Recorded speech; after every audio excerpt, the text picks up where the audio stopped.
ئەگەر تەمەن نیگەرانی یەکەمی دیموکراتان بێتن بەرامبەر کاندیدکردنی سەرۆک بایدن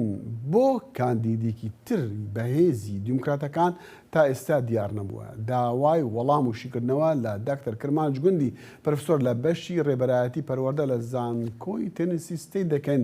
دکتۆر کرمانج بەیانی باشی وادارم باش بیت، یعنی ئێمە راپۆرتەکەمان بینی زۆر زۆر سپاس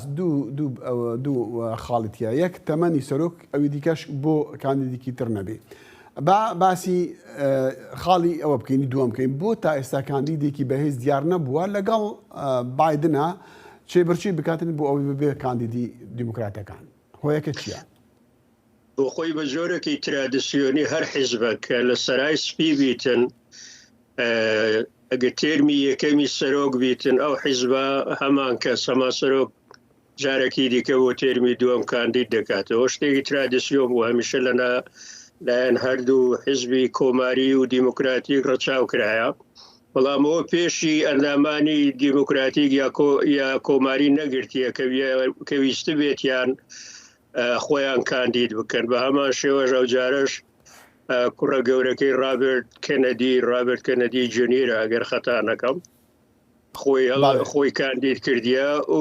خانمی مێریان ویلیەمسن کە چالاکێکی مافەکانی مرۆڤ و سیاسێکی محەنەک و بەڵام ئەمانە تا ڕادەیەکی ینی ناودار نین لە ناو حتا لە ناو دیموکراتەکاندا. چی دەڵێ جەناب؟ چی دەڵێ؟ خۆ ناودار ئەگەر ئەوانەی خۆیان کاندید دەکەن بە شێوەیەکی گشتی هەمویان ناودار نینە، بەڵام جۆری خۆنیشاندانیان لە ئانی دبەیتەکان و لەو کاتانەی کە دەچنە ناو خەڵک و ئەو بەرنامەیەی کە هەیەە قسەی لێوە بکەن لەگەر خەڵک ئیتر ئەگە شتێکی بەرچاویان هەبی دەکەونە بەرچاوی میلەت. وەکی دیکە ئەگەر لە بیرمامی کەس بیل کلنتنی نەدەناس، بەڵام کات هەر زۆر زوو کەتە بەرچاو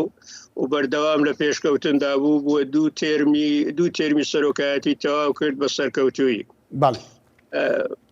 دکتۆر ئێمە ڤیدیۆکانی دۆناڵد ترامپ دەبینین لە دادگا، دەمانویست باسی ئەوە بکەین کاتە چەندێک ئەم دادگان بە تایبەتیش هەفتەی ڕابردوو کە خانمێک دیسا تاوانباری سەرۆکی پێشووی کردووە دۆناڵد ترامپ کە پێی دەڵێ دەستدرێژی کردووە لەسەری. ئەمانە تا چەندێک ئەبن بەهۆی ئەوەی کە یەک ترامپ شانسی ئەوەندەی بەهێزی نەبێ بەرامبەر بە فەرمانڕەوایی یان فەرمانداری فلۆریدا، دوو ئەمانە بەگشتی خەڵکی ئەمریکا ببێ بەهۆی ئەوەی کە خەڵکی ئەمریکا دەنگی پێ نەدەن. لایەنی ئەخلاقی ئەو کابرایە پێم وایە لە مێژووی سەرۆکایەتی ئەمریکای بێ ئەخلاقترین سەرۆک بوو بیتن. ئەو خانمەی ئاماژەت پێکرد جین کەرۆڵ چەند ڕۆژێک لەوە پێش لە نیویۆرک لە دادگای بوو و بە درێژی باسی چلۆنایەتی تەجاوزکردنی دانەڵد ترامپی کرد کە تەجاوزی بە و دەستدرێژی سێکسی کردیتە سەری. دیسان خانمەکی دیکەش هەیە کێرن مەکدوگڵ، ئەویش هینی پلەیبۆیە، ئەویش داستانێکی هەیە گوایە پەیوەندی سێکسی هەبووە لەگەڵ دانەڵد ترامپی. دکتۆر ئەمە قازانجی دیموکراتەکانە ئەم هەموو شتە هەر کاندیدێک بێ بایدن یان کەسی تر بێ جودا لەوانەش کاگە دەخیڵ کاندیدکردنەوەی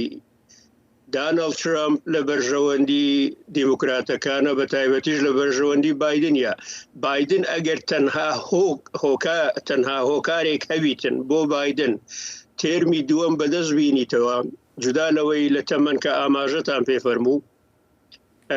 مەسەلەی کاندید بوونەوەی دانەڵد ترامپە، چونکە دانەڵد ترامپ جاری یەکەم کە دەرنەچوو لەو ماوەیەی ئەو 2 ساڵەی ڕابردووش کۆمەڵێک شتی نێنی کە نەزانرا بوو خەڵک لەبارەی دانەڵد ترامپ ئاگدار کرانەوە، زۆر شتی نوێیان کەوتە بەرچاو. دانەڵد ترامپ ممکن نییە دانەڵد ترامپ بباتەوە،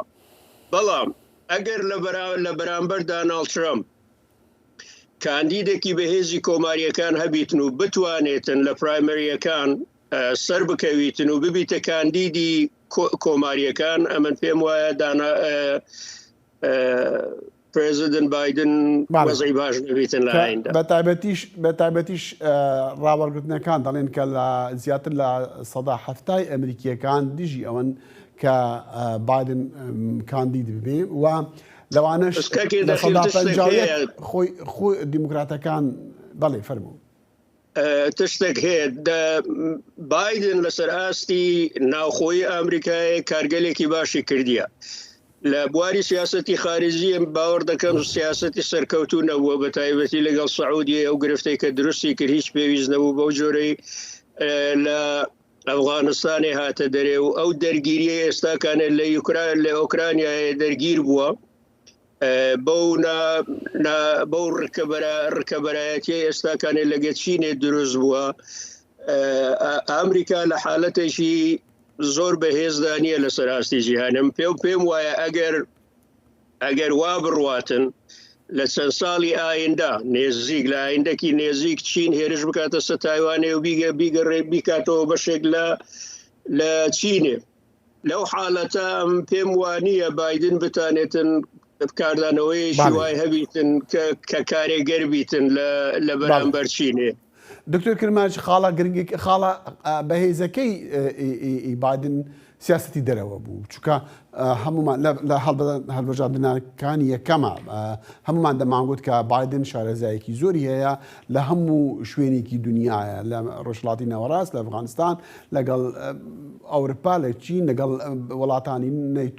ناتۆ ئەوان هەموو یانی خاڵی بەهێزی بایدن بوو کەچی ئێستا جەنابەت پێم دەڵێ کە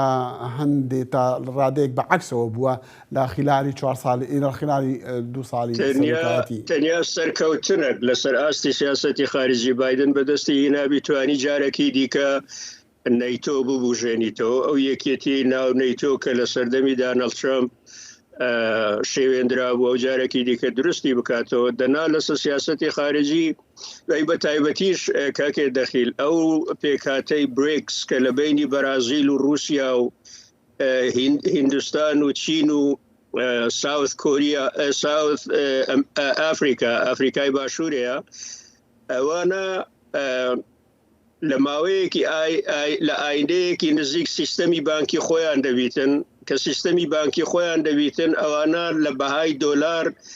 دێتە خوارێ دۆلار ئەو جارێکی دیکە ئەو پێگەی نامینێتن کە دراوی بازاری جیهانی بیتن. لەو حاڵەتە ئەو ڕووداوە کە ڕوودەداتن بە حتمی ڕوودەداتن کار دەکاتە سەر نفوزی سیاسی ئەمریکاش لە سەر ئاستی جیهانێ بە تایبەتی لە وڵاتانی ئافریکا و ڕۆژهەڵاتی ناوین و ئەمریکای باشوورێ ئەوانە هەمووی هۆکارن کە لە ئایندا یعنی نەک هۆکارن ئەوانە هەموو کارگەلێکن کە بایدن ڕوبەڕوویان دەبیتەوە بڕواژ ناکەم لە مەکانەیەکی ئاهاویتن بتوانێتن ئەو هەیمەنەتی ئەمریکایە لەسەر ئاستی جیهانی بتوانی بپارێز لەسەر ئاستی ناوخۆیە بینیمان کە دەستپێکردنی ڕاگەیاندنی بە فەرمی کەمپێنی بایدن لە هەفتەی ڕابردووە بە هێرشکردنە بوو لەسەر دۆنالد ترامپ و بە تایبەتیش توندوتیژیەکەی پشتیوانانی ترامپ لەسەر کۆنگرسا یعنی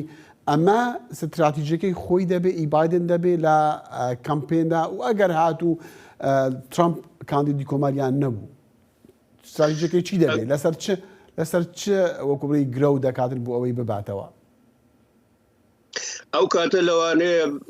زیاتر تەرکیز بکاتە سەر ئەو کارانەی کە لە ئەمریکای کردیتی لەوانە